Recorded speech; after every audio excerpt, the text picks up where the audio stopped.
Bonjour à tous, bienvenue dans cette nouvelle vidéo visionnage de la semaine. Cette semaine, 6 films à vous présenter. Je commence tout de suite avec le dernier film de David Lynch, Inland Empire. Donc là, j'avoue qu'il m'a perdu, je vous le dis tout de suite, c'est vraiment pas mon préféré, parce que je l'ai pas compris, tout simplement. En plus de ça, il est relativement long, il fait pas loin de 3 heures. Donc 3 heures de film qu'on ne comprend pas, c'est très long, je l'ai même pas fini, honnêtement. Parce que c'est quand j'ai pas un minimum de fil rouge à suivre, si j'ai pas de tenant et d'aboutissant, c'est très compliqué. Donc là, franchement, David Lynch m'a perdu pour ce dernier film. Donc j'essaierai de lui donner une chance, mais ce sera pas tout de suite, parce que comme je vous le dis, déjà moi 3 heures c'est long, alors si en plus on comprend que dalle, c'est encore plus compliqué. Mais bon, on reconnaît sa patte, mais bon, je crois qu'il était un peu plus en roue libre que d'habitude. Donc Inland Empire, vraiment pour les fans, et ceux qui ont l'esprit très ouvert à ce genre de film, parce que moi franchement, je suis passé à côté. Ensuite, Tchernobyl. Donc là, je me pensais à tomber sur un film de la même trempe de la mini-série qui était passé, je sais pas si c'était sur Netflix ou voilà. Enfin bref, c'est un film, c'est un téléfilm qui est sorti en 2013, ou même un film. Je ne sais même pas s'il est sorti au cinéma en France. Celui-là, j'ai un doute.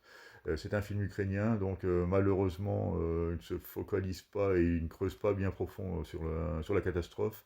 La catastrophe en fait survient assez tôt dans le film, genre dans les premières 20 minutes. Et après, ils vont un peu s'intéresser aux retombées, mais ils vont pas vraiment s'intéresser aux causes et aux responsabilités, bien sûr. Euh, à mon avis, ils n'ont pas voulu trop balancer pour pas trop énerver leurs voisins. Bon, même si ça n'a pas empêché ce qui se passe aujourd'hui, je vais pas revenir dessus. Et donc le film se focalise sur une amourette adolescente dans le contexte de l'après-explosion de Tchernobyl. Donc perso, j'ai pas trouvé ça super intéressant.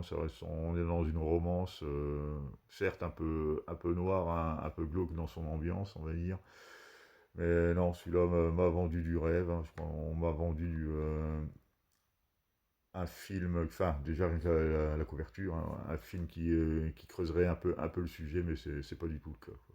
Donc, on reste vraiment en surface et moi j'ai pas apprécié plus que ça. Ensuite, un film d'Herschel Gordon-Lewis, donc je vous avais présenté Blood Fist la semaine dernière. Cette semaine, j'ai regardé 2000 Maniacs, film que j'avais déjà vu. Donc au niveau de la restauration, c'est quand même relativement mitigé d'une scène à l'autre. On sent que c'est pas par rapport à la lumière et tout ça de la scène. Et ça, bon, il y a plus ou moins de grains, c'est plus ou moins net, c'est pas foufou.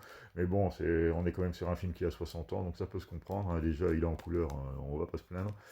Et donc au niveau du film en lui-même, ben, c'est une fois de plus précurseur. Beaucoup de films se sont inspirés de celui-là pour leur ambiance, pour le concept. On est quand même sur l'ambiance poisseuse et le côté texan dégénéré de Massacre à la tronçonneuse, qui est sorti 10 ans après celui-là, quand même, je rappelle. Et, euh, et le côté aussi un peu folk horror, genre une petite communauté retirée de personnes, de 2000 personnes là pour le coup, qui regardent tous de la même direction, qui ont leur tradition un peu séculaire. Et voilà, quoi, détournent des touristes pour participer à leur festivité. Mais après, vous verrez de quelle manière, quoi. Donc là, on sent que c'est un film qui est beaucoup plus, malgré tout, un peu plus frais que Blood Fist, qui était vraiment un film de studio avec une ambiance toujours monotone et finalement avec très peu de variations. Tandis que celui-ci, c'est quand même un film de plein air, qui a déjà un budget beaucoup plus important. Il a quasiment triplé le budget pour ce film. Il n'y a qu'un an d'écart entre Blood Fist et celui-là, mais bon, il y a un gap énorme de passé. Bon, celui-là est nettement meilleur, même si c'est pas encore un chef-d'œuvre, on est toujours sur la série B, ne vous méprenez pas.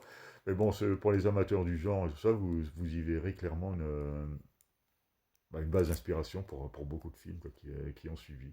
Donc 2000 Maniacs, c'est intéressant pour étoffer votre cinéphilie, on va dire. Voilà. Ensuite, un autre film que j'avais déjà vu, mais bon, pas en Blu-ray, donc c'est Mélodie pour un meurtre, donc Sea of Love avec Al Pacino et John Goodman, ainsi qu'Helen Barkin. Donc un bon petit film, un bon petit polar, quoi. Ça raconte en fait un tueur en série, un ou une, vous verrez ça dans le film, qui tue des hommes, hein, que des hommes apparemment, et en fait ils sont en train de simuler, enfin ils leur demandent de simuler un coït et tout ça, puis ils leur tirent une balle dans la tête, donc voilà, c'est un peu le mode opératoire, et Sea of Love en fait c'est le titre de la musique qui passe, hein, un petit 45 tours comme ça, qui passe sur la platine et qui met en ambiance à chaque fois pour la scène, quoi, pour la scène du meurtre. Donc voilà, c'est vraiment c'est de Phil Phillips, un truc comme ça, je crois, l'auteur de cette chanson, mais je n'en suis pas sûr. Mais bon, voilà, quoi, alors bien sûr, Al Pacino va enquêter avec John Goodman sur ce tueur en série. Al Pacino apporte le côté un peu sérieux, quoique peut-être un chouïa plus léger que d'habitude, et John Goodman la petite pointe d'humour, mais sans faire de trop non plus. Donc c'est un très bon polar, ça se regarde très bien, certes un peu classique, mais comme c'est super bien fait, hein. Donc c'est un film d'Harold Baker, hein, il me semble. Ouais, c'est ça.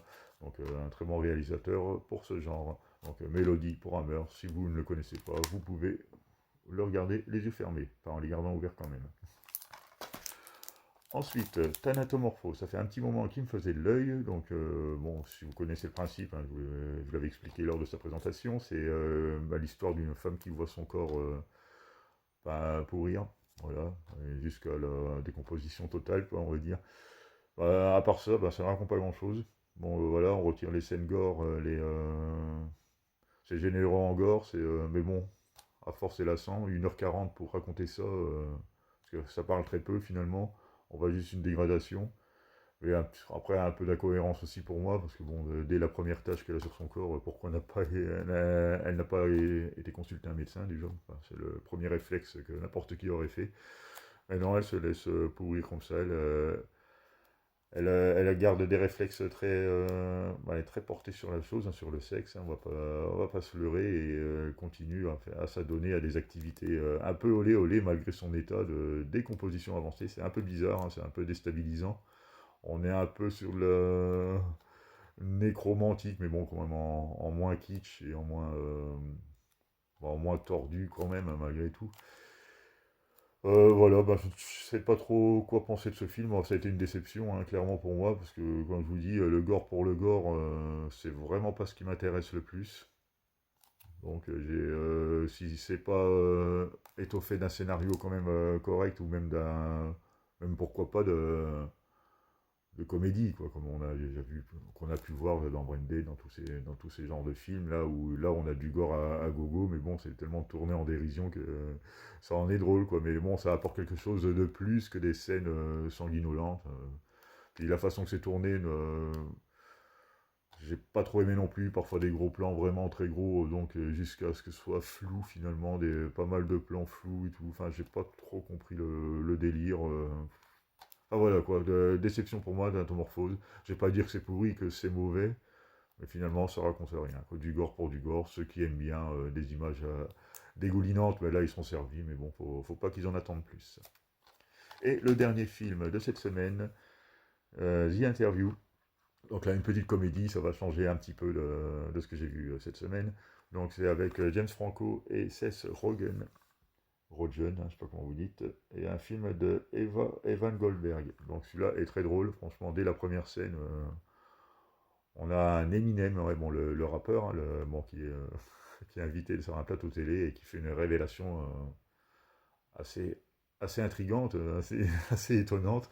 Donc ça donne déjà le ton du film. Bon, le film dure 1h50, je crois, mais bon, on ne les voit pas passer, c'est de la comédie, c'est une bonne comédie américaine. C'est vrai que les Américains, en général, il n'y a pas énormément de films où c'est vraiment drôle, mais celui-là fait partie vraiment des réussites, hein. Donc, pour ceux qui ne connaissent pas le pitch, c'est un présentateur de talk show, hein, qui est assez réputé, qui va être envoyé en mission par l'État américain d'interviewer le dictateur coréen. Donc, je ne sais jamais son nom. Voilà, je vais pas le retrouver. Mais bon, c'est quand même assez drôle parce que bon, en plus de l'interviewer, bien sûr, la CIA et tout ça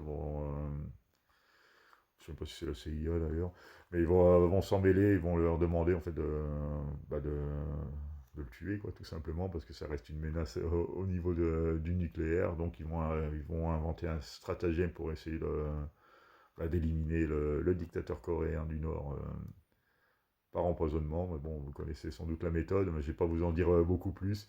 Mais bon, ça part de ce pitch-là. Le film est très bien joué, de toute façon, avec de très bons acteurs. Il n'y a pas de problème là-dessus. On passe un très bon moment. Si vous aimez la comédie qui balance quand même pas mal, celui-là devrait vous plaire. Donc voilà, c'est à peu près tout ce que je peux vous dire sur ces films, hein. Donc bilan encore une fois de plus mitigé, il y a du bon et du moins bon. Donc voilà, petit récapitulatif de mes visionnages. Hop, tant pis pour les reflets, hein. Et voilà, je vous remercie de m'avoir regardé, je vous souhaite un bon dimanche et vous dis à bientôt pour une nouvelle vidéo.